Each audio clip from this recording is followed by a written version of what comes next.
அஸ்ஸலாமு அலைக்கும். நம்ம இன்னைக்கு என்ன பார்க்க போகிறோன்னா கோதுமை மாவில் புரோட்டா எப்படி போடுறதுன்னு பார்ப்போம். நான் வந்து ஒரு 1/2 கிலோ கோதுமை மாவு எடுத்திருக்கேன். அதுக்கு தேவையானது ஒரு முட்டை, ஒரு 1/2 கிளாஸ் தேங்காய் பால், ஒரு 2 ஸ்பூன் சீனி, கொஞ்சமாக உப்பு. ஃபஸ்ட்டு வந்து நம்ம ஒரு பாத்திரத்தில் முட்டையும் தேங்காய் பாலும் சீனியையும் உப்பையும் போட்டு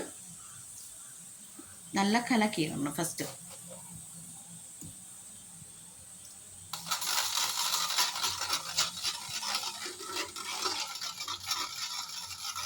இதில் நம்ம வந்து பச்சை தண்ணி ஊற்ற போகிறது கிடையாது, வெந்நி தான் ஊற்ற போகிறோம்.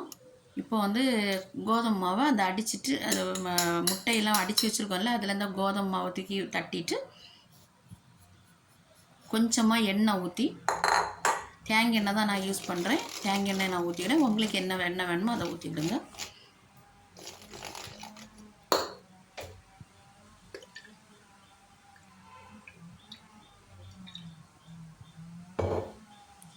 தண்ணியை வந்து ரொம்ப ஹீட் பண்ணக்கூடாது, கொஞ்சமாக லைட்டாக கொஞ்சம் சூடு பண்ணி வச்சுக்கிடணும். லைட்டாக சூடு பண்ணிவிட்டு நம்ம இப்போ பால் முட்டை எல்லாம் போட்டிருக்கிறதுனால தண்ணி கொஞ்சமாக போதும்.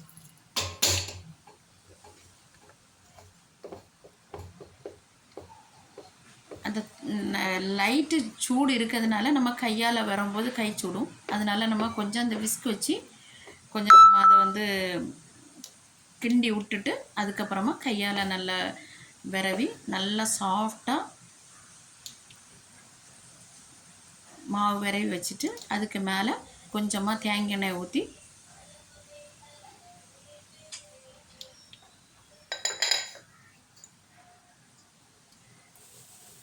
தேங்காய் எண்ணெய் மேலே அப்படி தடவி வைக்கணும். தடவிக்கிட்டு உடனே தானே நம்ம இதை ரொம்ப நேரம் வைக்க வேண்டாம். இதை உடனே நம்ம போல் பிடிச்சிடணும். போல் எப்படி பிடிக்கணும்னா கொஞ்சமாக மாவு எடுத்துட்டு இடது கையில் வச்சுட்டு வலது கையில் உள்ள பெருவிரலை உள்ளாடி விட்டு அப்படியே கொஞ்சம் கொஞ்சமாக எடுத்து சின்ன சின்ன போலாக நம்ம வந்து அதை போலை எடுத்து சின்ன சின்ன போலாக தட்டி உருண்டை பிடிச்சி வைக்கணும்.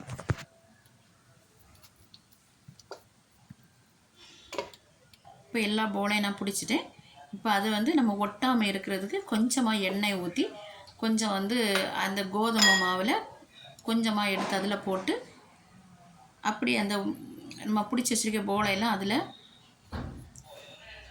சேர்த்து உருட்டி அப்படி கொஞ்ச நேரம் ஒரு 10-15 நிமிஷம் வச்சா போதும். ரொம்ப நேரம் வைக்காண்டேன். ஏன்னா நம்ம வந்து இது வந்து ஹாட் வாட்டரில் கிண்டி இருக்கிறதுனால ரொம்ப சாஃப்டாக இருக்கும் இந்த புரோட்டா. மாவு வந்து நம்ம ஹாட் வாட்டரில் விரவி இருக்கனால ரொம்ப ரொம்ப சாஃப்டாக இருக்கும்.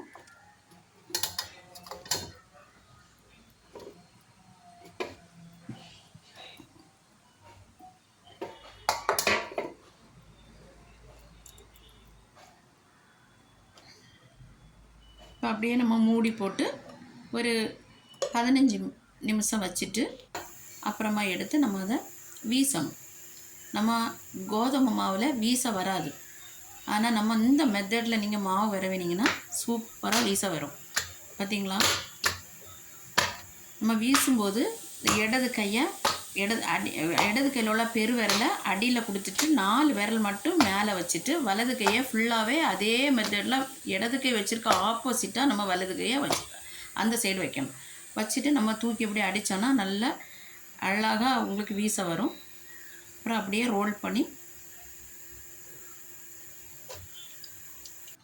வச்சிடணும். இனி நம்ம சுடதை பார்க்கலாம். கல்லை நல்லா ஹீட் பண்ணணும். இந்த புரோட்டா சுடுறதுக்கு கல்லை நல்லா ஹீட் பண்ணி போட்டால் தான் நல்ல அழகாக வெந்து கிடைக்கும். போட்டுட்டு அதுக்கு மேலே கொஞ்சமாக தேங்காய் எண்ணெய், நெய் வேணால் நெய் யூஸ் பண்ணிக்கிடலாம். நான் வந்து இன்றைக்கி எல்லாமே தேங்காய் எண்ணெயில் தான் பொரிச்சிருக்கேன். இதுக்கு கூடால நெய் ஆட் பண்ணி சுட்டு எடுத்தால் ரொம்ப நல்லா இருக்கும், டேஸ்ட்டும் கொடுக்கும், இன்னும் உங்களுக்கு சாஃப்ட் கிடைக்கும்.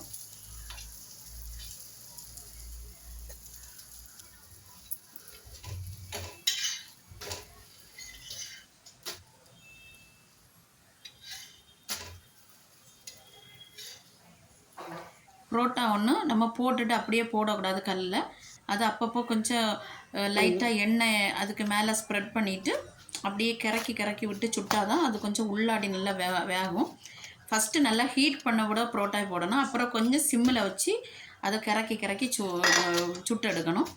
சுட்டு எடுத்தப்பறம் அந்த ஆறதுக்கு முன்னாடியே நம்ம அதை வந்து கையால் இப்படி அடிச்சிட்டோன்னா ரொம்ப சாஃப்டாக பஞ்சு போல் புரோட்டா ரெடி ஆகிடும். பார்த்திங்களா எவ்வளோ சாஃப்டாக இருக்குது. கோதுமை மாவு புரோட்டானே சொல்ல முடியாது. இப்போ இன்னொரு மெத்தட் பார்ப்போம். இதுக்கு பேர் வந்து முர்த்தபா. நம்ம இது வந்து எல்லாரும் சாதா மைதா மாவில் உள்ள புரோட்டாலாம் போடுவாங்க. நம்ம அன்னைக்கு கோதுமை மாவு புரோட்டாலாம் எப்படி போடுறதுன்னு பார்ப்போம். அதுக்கு நான் வந்து ஒரு 2-3 சின்ன உள்ளி, சின்ன வெங்காயம் வெட்டி வச்சுருக்கேன். ஒரு பச்சை மிளகு போட்டு வெட்டி வச்சுருக்கேன். அதில் ஒரு முட்டையை கொட்டி ஊற்றி நல்லா அடித்து வச்சுக்கிடணும். வச்சுட்டு இதே மாதிரி அடுத்தது ஒரு பவுல் எடுத்து ஃபஸ்ட்டு நம்ம வீசினது மாதிரியே வீசணும். அதே மெத்தடில் வீசிக்கிட்டு நம்ம வந்து அதை ரோல் பண்ணி சுருட்டக்கூடாது. அதை அப்படியே விரித்து வச்சுட்டு தானே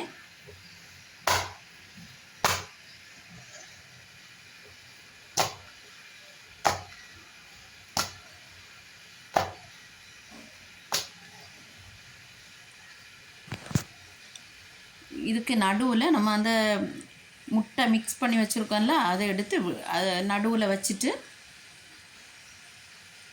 நம்ம இது வெறும் முட்டை இது மட்டும் வச்சும் சுடலாம். இல்லை நம்ம இதுக்கு சைட் டிஷ்ஷாக ஏதாவது கறி வச்சுருப்போம்.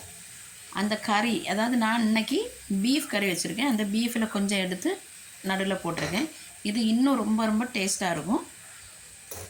இதை அப்படி 4 சைடும் மடித்து எடுத்து கொஞ்சம் மல்லி இலையும் போட்டு 4 சைடும் மடித்து எடுக்கணும்.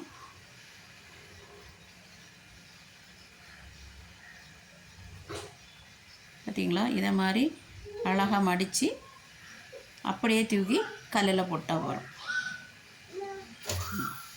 போட்டுட்டு சுற்றி எண்ணெய் ஊற்றி விட்ருங்க.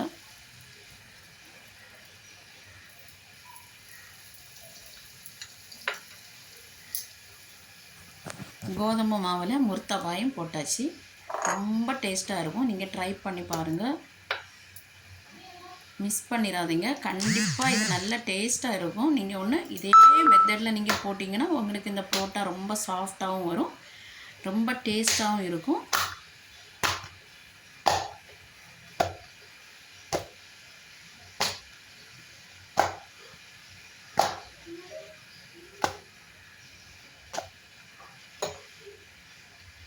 இப்போ இதில் நான் என்ன பண்ண போகிறேன்னா வெறும் முட்டை மட்டும், முட்டையும் பெப்பர் உப்பு இதை மட்டும் போட்டு இன்னும் ஒரு புரோட்டா ரெடி பண்ணுவோம்.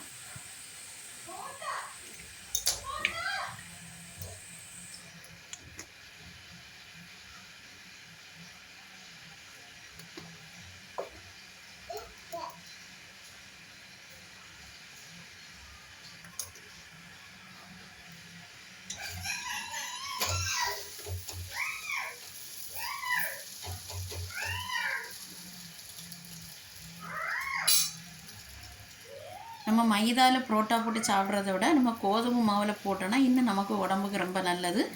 இது அதை விட ரொம்ப டேஸ்ட்டாகவும் இருக்கும். நம்ம மைதா மாவில் போடும்போது நம்ம அப்படி பிச்சு எடுத்தோன்னா இழுந்து வரும். ஆனால் கோதுமை மாவு அப்படி இருக்காது. உடம்புக்கு ரொம்ப ஹெல்த்தி. நீங்கள் கண்டிப்பாக இதை மாதிரி வச்சு ட்ரை பண்ணி பாருங்கள், நல்லா வரும். இது சின்ன குழந்தைங்களுக்கு நம்ம கொடுக்கலாம், பயம் இல்லாமல் கொடுக்கலாம். நம்ம மைதா மாவு வந்து சின்ன குழந்தைங்களுக்கு கொடுக்க முடியாது.